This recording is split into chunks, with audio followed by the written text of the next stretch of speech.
अस्सलाम वालेकुम। Supreme court of Pakistan से मैं हूं इब्रार हुसैन अस्तोरी और मेरे साथ जुल्करनैन भाई मौजूद हैं, बोल टीवी से वाबस्ता हैं, सीनियर सहाफ़ी हैं सुप्रीम कोर्ट के। आज इस्लामाबाद हाई कोर्ट के 6 जजेस की जानिब से सुप्रीम कोर्ट को लिखे गए खत पर अस्कुर नोटिस केस की समाअत हुई है। चीफ जस्टिस काजी फायज़ ईसा की सरबराही में 6 रुकनी लार्जर बेंच इस केस की समाअत कर रहा था। जुल्करनैन भाई, एक तो केस की समाअत से शुरू में हमें ऐसा लग रहा था कि फुल कोर्ट का मामला भी सामने था, और फिर आज जजेस की जानिब से जिस तरह जैसे मंसूर अली शाह ने रिमार्क दिए, जैसे अतर मनुल्लाह ने, जैसे जमाल मंदुखेल ने, क्या लग रहा है आपको कि केस किस तरफ जा रहा है और आज क्या कुछ हुआ समाअत के दौरान?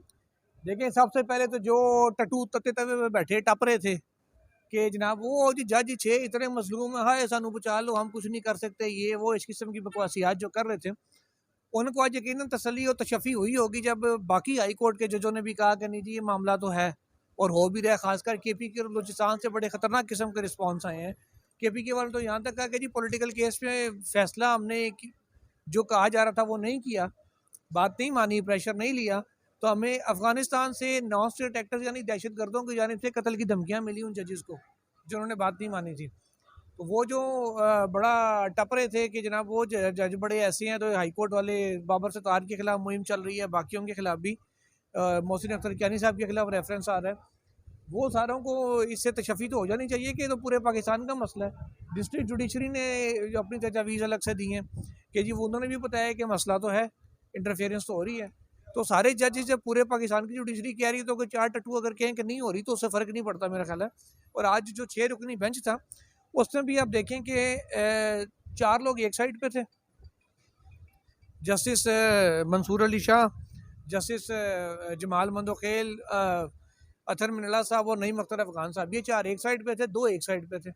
अब 6 के अंदर भी चीफ साहब के पास मेजोरिटी नहीं रही, तो वो अब क्या कहते हैं आगे देख लेंगे। फुल कोर्ट में तो उन्होंने ये आज क्लियर कर दिया कि फुल कोर्ट का मैंने इंदिया दिया था बनाने का, लेकिन वो इस वजह से नहीं बन सकी कि 2 जजेस आज भी अवेलेबल नहीं थे, या ये साहब तो चले रिक्यूज कर गया ना, तो इसलिए वो तो आ नहीं सकते। उन्होंने तो राइटिंग अपना दे दिया कि मैटर क्या था और अपना डिसीजन वो एक तरह से दे चुके हैं। तो बाकी वो 2 जजेस अवेलेबल नहीं थे, इसलिए फुल कोर्ट नहीं बन सका। अब नेक्स्ट में बनेगा या नहीं अभी तक उसके वाले से भी नहीं कह सकते कि नेक्स्ट 7 तक वो जजेस अवेलेबल होंगे या नहीं होंगे। अगर होंगे तो उनको बेंच में शामिल किया जाएगा या नहीं, क्योंकि अब वो चीफ साहब को आज याद आ रहा था कि जी इसकी 184(3) है तो अपील भी आनी है। तो जब प्रैक्टिस एंड प्रोसीजर में आयशा मलिक साहब ये नुकता उठा रही थी कि जी अपील कहाँ जाएगी अगर बेंच 9 रुकनी हो गया, तो क्योंकि टोटल 17 जज होते हैं, 9 के ऊपर आपको कम से कम 10 या 11 बिठाने पड़ेंगे अपील में। तो वो अगर ना हो, क्योंकि तादाद इतनी नहीं है, बाकी पीछे 8 बजते हैं, तो उस वक्त कहा जा रहा था कि जी जब लार्जर बेंच है 17 जज तो गलती कर नहीं सकते, बड़ा जज बेंच कैसे गलती करेगा, तो अगर उन्होंने भी गलती करनी है तो छोड़ दें, ये कर दें, वो कर दें। पहले तो ये बातें होती हैं, अब वो फिक्र पड़ेगी कि जी 6 से ऊपर जाता है अगर तो फिर अपील में क्या करेंगे। तो मतलब बात तो ऐसी ही है कि उस वक्त तक जो चीज़ गलत थी तो आज ठीक कैसे हो गई है, जो थी उस वक्त ठीक थी तो अब कैसे गलत हो रही है।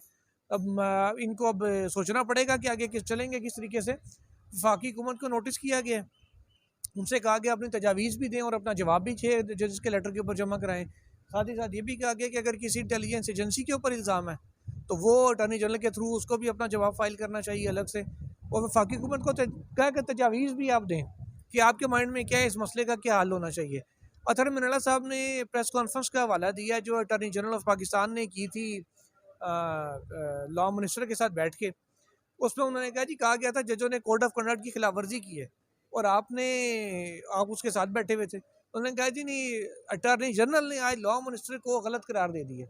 कहा कि अगर किसी ने ये बात कही है तो मैं अगर साथ बैठा भी होता तो मैं क्लियर करना चाहता हूँ कि ये गलत बात की गई है, मैं नहीं इस बात को मानता, मैं इसको एंडोर्स नहीं करता, मेरी नज़र में कोई खिलाफ वर्जी नहीं की किसी ने कोड ऑफ कंडक्ट की उन 6 जजेस ने। तो बार बार जजेस यही बात करते रहे कि सच सबको पता है, बोलता कोई नहीं है, जो बोलता है उसके साथ वही सलूक होता है जो 6 जजों के साथ हो रहा है। जस्टिस अतर मिनरल ने बहुत बेहतरीन किस्म का मुकदमा लड़ा है जस्टिस बाबर सत्तार का। उन्होंने हवाला दिया जुडिशल कमीशन की मीटिंग्स का जिसका वो खुद भी हिस्सा थे, चीफ जस्टिस भी थे। उन्होंने कहा जी उनका ग्रीन कार्ड समेत हर चीज़ डिस्कस हुई थी, उसमें सब डिस्कशन होने के बाद उनको जज बनाने का फैसला हुआ था।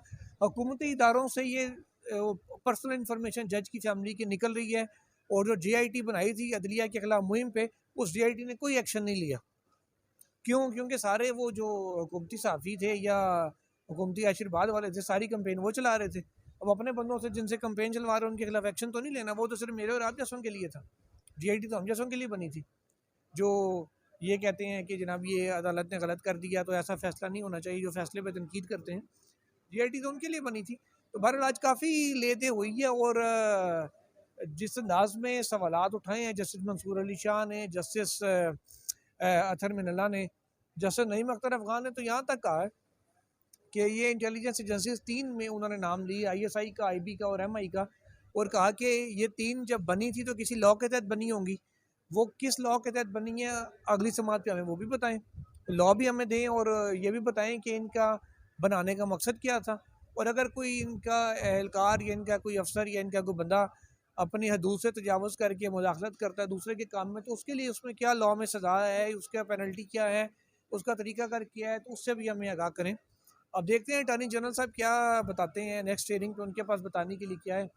वो फ़िलहाल तो हर चीज़ को एंडोर्स ही करी जा रहे थे, जो जो अदालत कह रही थी, ऑब्जर्वेशंस जो आ रही थी जजेस की जानिब से, किसी को गलत नहीं करार दे पाए। तो लेट्स सी अब आगे क्या निकलता है। अच्छा जुल्करनैन भाई, माजी में हमने देखा कि एक तासुर दिया जाता था कि चीफ जस्टिस काजी फायज़ के साथ जो मुस्तकबिल के चीफ जस्टिस हैं काजी फायज़ साहब के बाद मंसूर अली शाह साहब, आज उनके रिमार्क्स भी थोड़े से सख्त नज़र आ रहे थे, और यूँ लग रहा था कि आज काजी फायज़ साहब के जो हम ख्याल जजेस का पैनल है शायद वो टूट चुका है, बिखर चुका है, या कोई इख्तिलाफात नज़र आ रहे हैं। तो क्या यकीनन आपको भी आज के रिमार्क्स में ऐसा नज़र आया? देखिए आप कॉन्ट्रडिक्शन कर रहे हैं हर चीज़ की। मंसूर अली शाह साहब बात करते हैं, उसका काजी साहब उसको कॉन्ट्रडिक्ट करते हैं। आगे से बात करते हैं जनाब अतहर मिनल्ला साहब, काजी साहब उनको जवाब दे रहे होते हैं, काउंटर कर रहे होते हैं। अब एक दूसरे को जब जजेस इस अंदाज में काउंटर करेंगे, बात करेंगे, इसका मतलब है कि they are not on same page. वो तो अंडरस्टूड है, वो तो नज़र आ रहा है सामने कि क्या चल रहा है। ये इसमें कोई ढकी छुपी बात तो है नहीं, आज तो पूरी कौम ने लाइव देख ली है कि कौन किसके साथ खड़ा है इस केस में। अच्छा जुल्करनैन भाई, चीफ जस्टिस काजी फायज़ साहब गुज़िश्ता 2 रोज़ से जो रूटीन के मुकदमात हैं उनकी समाअत नहीं कर रहे हैं। उनके बेंचेस भी जो है वो केसेस भी डीलिस्ट हुए, बेंच भी डीलिस्ट हुआ, कल भी ऐसा हुआ, आज भी ऐसा हुआ। सिर्फ जो 6 जजेस वाला केस था आज वो उन्होंने सुना। तो इसके पीछे क्या वजूहत थी कि ये बेंचेस क्यों डीलिस्ट हुए? इसकी कोई वजूहत सामने आई? अभी तक तो कोई वजह सामने नहीं आई। जो एक तस्वुर ये किया जा रहा था कि मुमकिन है कि चीफ जस्टिस ऑफ पाकिस्तान को अलील हों, बीमार हों, को फ्लू हो गया हो, क्योंकि मौसम चेंज हो रहा है। मेरे साथ भी इशू है, फ्लू मुझे भी हुआ है, तो शायद इस किस्म की कोई चीज़ हो। तो वो भी बेंच में बग़ैर तो ऐसी नज़र नहीं आई, ना उनकी आवाज़ से लग रहा था कि बीमार हैं या कुछ है। ये अब वही बेहतर बता सकते हैं कि उन्होंने क्यों बेंच अपना कल भी डिलिस्ट किया, आज भी डिलिस्ट किया, जुडिशल काम नहीं किया। आज 11:30 बजे के बाद ही वो आए हैं केस सुनने, उससे पहले क्यों गैर हाजिर है, ये वही बता सकते हैं। ऑफिशियली या अनऑफिशियली कुछ भी चीज़ अभी तक नहीं बताई गई सुप्रीम कोर्ट की जानिब से, ना उन्होंने आज जो बाकी वजाहतें दी हैं उनमें ऐसा कुछ जिक्र किया है। अच्छा जुल्करनैन भाई, आखिरी सवाल है आपसे कि सुप्रीम कोर्ट में इस्लामाबाद हाई कोर्ट के जो 6 जजेस हैं उनकी जानिब से तजावीज़ जमा कराई गई, वकला बार कौंसल्स की जानिब से जो तजावीज़ जमा कराई गई वो तजावीज़ क्या हैं? और हमारे कुछ ज़राए के मुताबिक जो हाई कोर्ट के जजेस की तजावीज़ हैं वो सिर्फ मुस्तकबिल के हवाले से हैं, अभी जो मौजूदा सूरत हाल है उस पर कोई तजावीज़ नहीं है। तो क्या कुछ तजावीज़ आ गई हैं?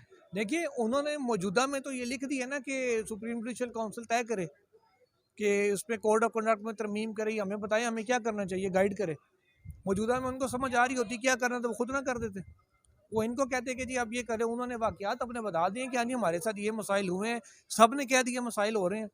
कुछ ने तो ये भी बताया कि क्या करना चाहिए, कि ऐसा मैकेनिज़्म बनाएं, क्योंकि उन्होंने ये कहा जो पहले अदालती फैसले आ चुके हैं वो बड़े मजबूत फैसले थे। कहा जाता थी अब ये नहीं होगा, वो नहीं होगा, उसके बावजूद सब कुछ हो रहा है। इसका मतलब है कि चीज़ें गैर मौसर हुई हैं पहले, लेकिन इंटरफेरेंस जारी है। अब उसको काउंटर कैसे करना है, ये अब सुप्रीम कोर्ट ने देखना है कि हमने उनकी बातों को किस हद तक मानना है, किस हद तक नहीं मानना। और बगैर चीफ जस्टिस तो इंटरफेयर करते नज़र नहीं आ रहे। वो तो कह रहे हैं जो हाई कोर्ट के करने का अपना काम है, अपना इख्तियार है, वो खुद करे। गवर्नमेंट ने रजिस्ट्रेशन करनी है, खुद जाके करे, हम क्यों बीच में आए। लेकिन बज़ाहिर ऐसा वो होता नज़र नहीं आ रहा कि वो ऐसी चीज़ ऑर्डर में भी लिख पाएंगे, या उनके जो नोट है वो ऑर्डर ऑफ द कोर्ट बन सकेगा। क्योंकि ज़्यादातर जजेस का यही कहना है कि जब हाई कोर्ट ने खुद हम पे डाल दिए बात, उन्होंने ये नहीं कहा कि हमने ये कर दिया, वो कह रहे हैं हम ऐसा होना चाहिए, लेकिन वो नहीं कर पा रहे तो हम पे बात डाली है। और अगर डिस्ट्रिक्ट जुडिशरी कंप्लेन करती है, हाई कोर्ट का कोई जज कंप्लेन करता है हाई कोर्ट के चीफ जस्टिस को, और हाई कोर्ट का चीफ जस्टिस उस पर एक्शन नहीं लेता, तो फिर किसी को तो एक्शन लेना ही है। जस्टिस अतहर मिनल्ला ने तो यहाँ तक कहा कि हाई कोर्ट ने वो तजावीज़ नहीं दी, जवाब नहीं दिया, उन्होंने बेसिकली चार्जशीट की है, यहाँ तक उन्होंने लफ्ज़ इस्तेमाल किया है। तो अब ये मेरा नहीं ख्याल कि यहाँ पे ब्रेक लगनी है।